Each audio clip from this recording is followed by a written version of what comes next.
Hello, my name is Ami Brown, and I am doing the first case, which involves Jordan, Alex, and Maria in an open-ended group session. The key elements, the key dilemmas that I saw, the first one was the emotional safety for Alex with Jordan's disclosure in session. The second is Jordan's advice to Maria as she felt it was becoming intrusive and judgmental. So that is just like a leadership control issue. And the third one was informed consent with the open-ended group, informing them of the potential harm of being in group. Those are the three key dilemmas that I saw in the case study. And as I reflect on that, I would approach these dilemmas separately, each one in its own individually. So the very first one I would address is Alex's concerns about Jordan's disclosure, which we do not know what that is. But I would want to follow up with him in private, and I would discuss that, disclosure is overwhelming, can be, and I would want to validate his feelings of how he felt during that disclosure.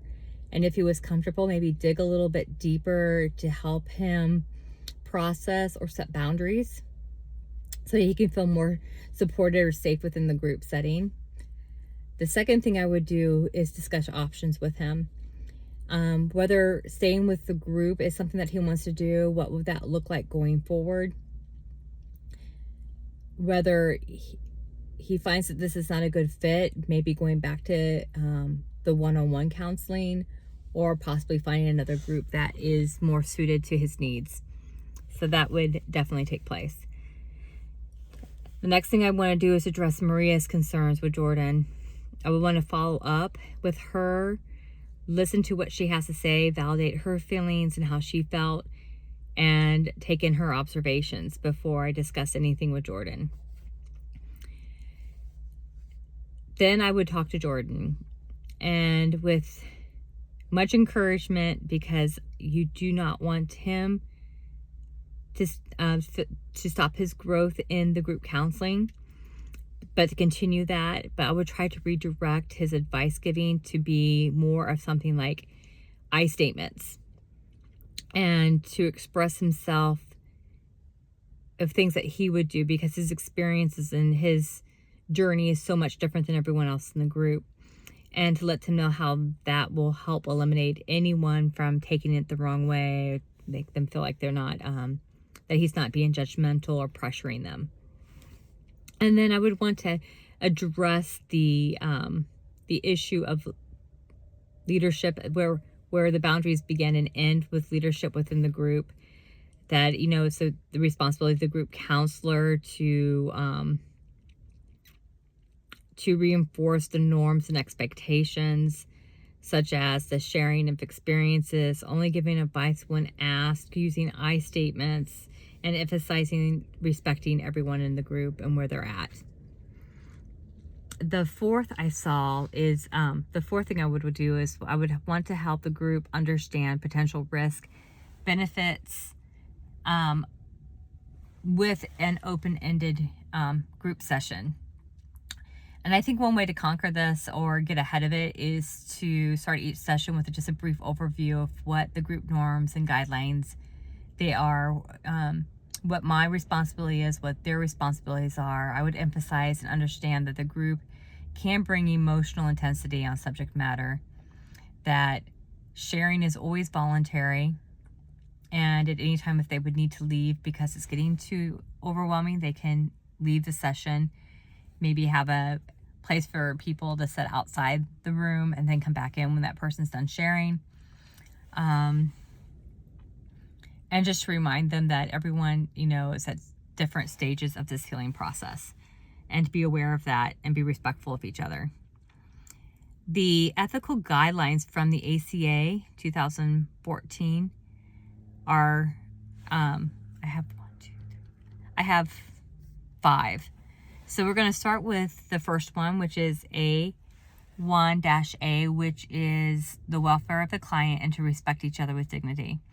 And that could be anything from the language being used, or even to just to have like a It's like, you know, if you're going to share experience, it could be even to the point, well, this could be very deep. If you're not able to handle this, it could be like domestic abuse. It could be whatever. If it hits too close to home, feel free to step out of the room right now, and then we'll come back after I'm done. A.2.A is the informed consent, where all members need to be informed and understand the risk, benefits, and alternatives to group participation. And I think that gets lost if we don't do that on a regular basis, whether that's every meeting or every time someone comes in new, depending on what that rotation looks like.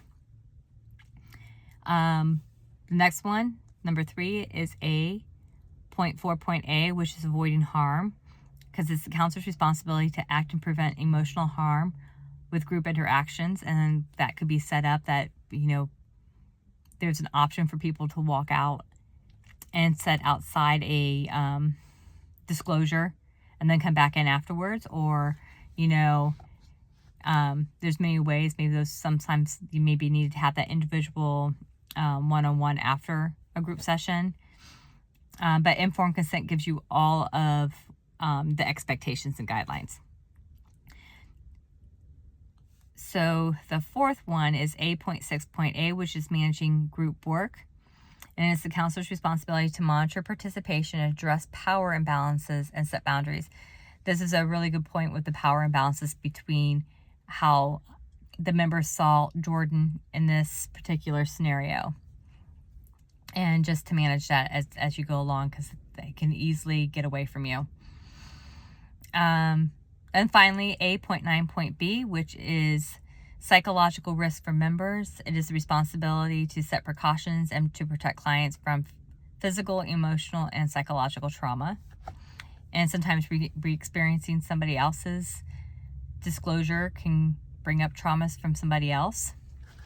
So, you know, being aware of those. And I think that when you get down and the personal reflection of what this case study brought to me is that I have learned that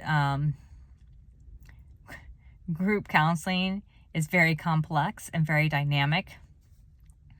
And it's very overwhelming, not only to the counselor, but for the members that are in the group itself. And however that dynamic works, and everyone works differently, and bringing new members can change the dynamics completely. And also members leaving can change those dynamics. So just being aware of how that all drives each other, and how it can be a domino effect and create very negative outcomes.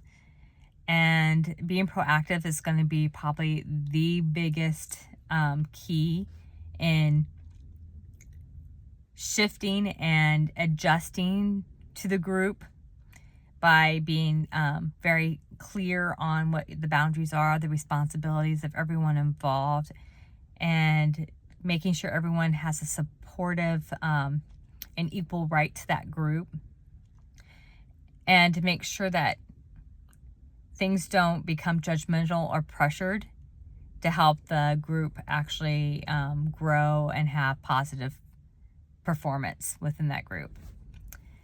So I hope that you enjoyed my video, and I will see you in class. Have a great day. Bye.